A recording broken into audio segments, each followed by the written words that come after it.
ஸ்ரீ குருப்பியோ நம. ஸ்ரீ மகாபரிவாச்சரணம். இன்றைக்கி தெய்வத்தின் பாகம் 3 ஆயுர்வேதம் என்ற தலைப்பில் பெரிவா சொல்கிறது மேலே வாசிக்கிறேன்.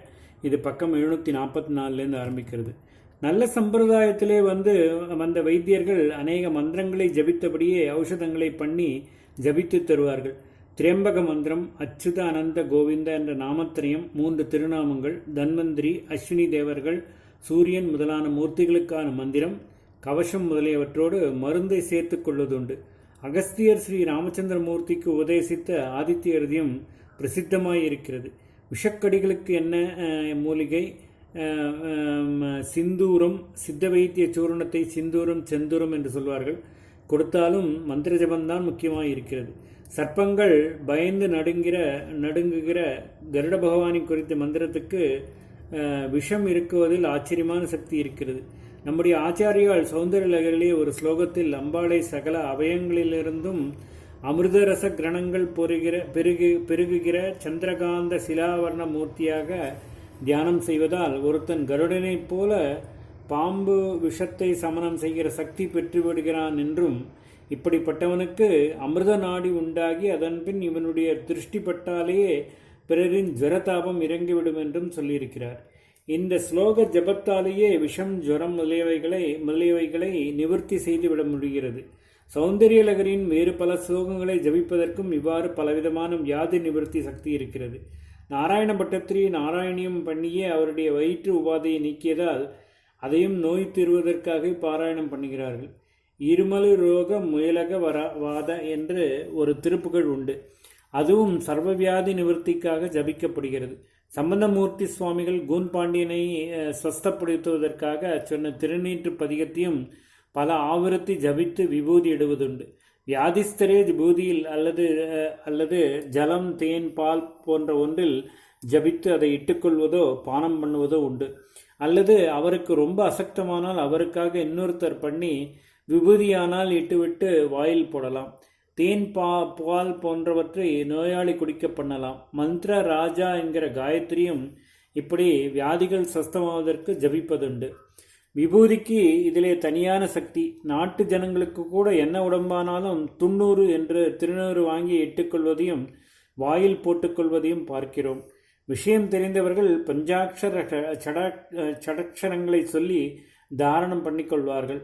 திருச்செந்தூர் விபூதி சர்வரோக ஹரணம் என்று ஆச்சாரியர்களே சோத்திரித்திருக்கிறார்.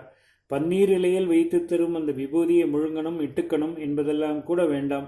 வெறுமே க்ஷணம் பார்த்தாலே போதும் விரோக்ஷணாத், அதாவது ஃபிட்ஸு, குஷ்டம், துர்வியாதிகள், ஜுரம், பைத்தியம், குன்மம், ஆவிசேஷ்டு எல்லாமே ஓடிப்போய்விடும் என்கிறார்.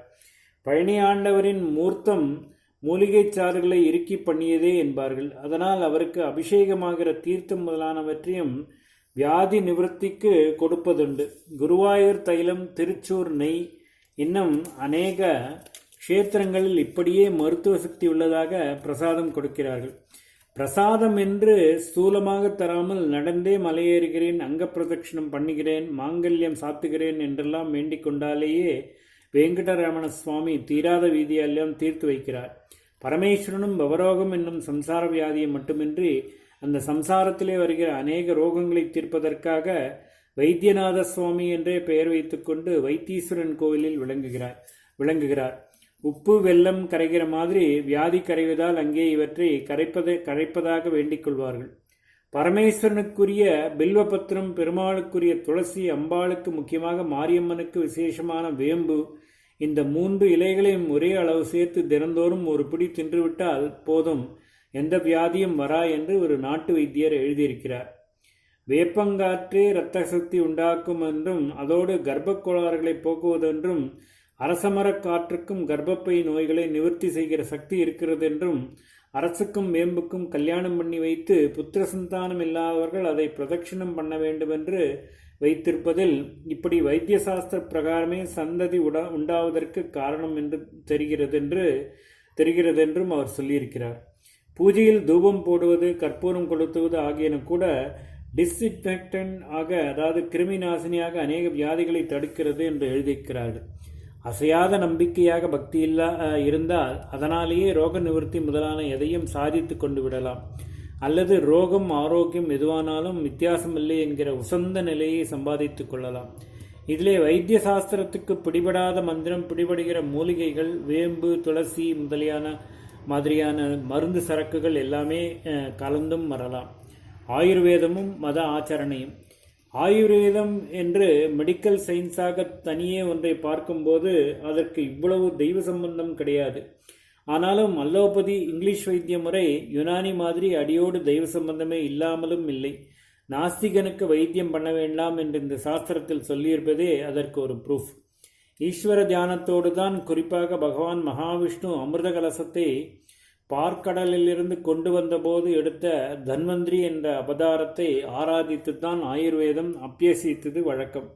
அதோடு கூட நம் மத சாஸ்திரங்களுக்கு மிக பெரும்பாலும் விரோதம் இல்லாமலே இருக்கிற வைத்திய முறை ஆயுர்வேதம்தான். இங்கிலீஷ் மருந்துகள், சிகிச்சை முறை முதலியவற்றில் சாஸ்திரம் ஒப்புக்கொள்ளாத அனாச்சாரங்கள் ஏகப்பட்டவையாக வந்து சேரும். ஆயுர்வேதத்தில் இப்படி இல்லை. பூண்டு, கீண்டு மாதிரி ஏதோ 1-2 தவிர அனாச்சார வஸ்துக்கள் பெரும்பாலும் ஆயுர்வேதத்தில் கலப்பதில்லை. இவற்றுக்கும் பிற்பாடு பிராயச்சித்தம், புண்ணியாவாச்சனம் சொல்லி பரிகாரம் வைத்திருக்கிறது. ஆஸ்திகர்கள் இங்கிலீஷ் வைத்தியத்துக்கு கூடிய மட்டும் போகாமல் இருப்பதுதான் ஸ்லாகியம். ஆயுர்வேதம் உடம்பில் பிடிக்க நாள் பிடிக்கிறது, இங்கிலீஷ் மருந்தானால் உடனே ரிசல்ட் தெரிகிறது என்கிறார்கள். நாளானாலும் மூலம் வரைக்கும் போய் ரோகத்தை போக்குவது ஆயுர்வேதம். இங்கிலீஷ் வைத்தியம் இப்படி இல்லை என்றும் விஷயம் தெரிந்தவர்கள் சொல்கிறார்கள். அநேகமாக தற்கால சாந்தியாகவே அலோபதி சரிப்படுத்துகிறது என்கிறார்கள். அதோடு இங்கிலீஷ் மருந்திலே ஒன்றை சரி செய்து கொள்ளப் போவதில் அது சரியானதும் ஆஃப்டர் எஃபெக்ட், சைடு எஃபெக்ட் என்றெல்லாம் வேறு பல உபதிரவங்கள் உண்டாவது போல ஆயுர்வேதத்தில் உண்டாவதில்லை. வைத்தியம் ஆரம்பிக்கும் போது சில உபாதைகளை கிளறிவிட்டாலும் அது நீண்டகால கோளாறாகி விடாமல் சீக்கிரத்திலே தணிந்து போய்விடும். ஓம் ஸ்ரீ குருப்யோ நமஹ. ஸ்ரீ மகாபரிவாச்சரணம், மகாபரிவாச்சரணம், மகாபரிவாச்சரணம்.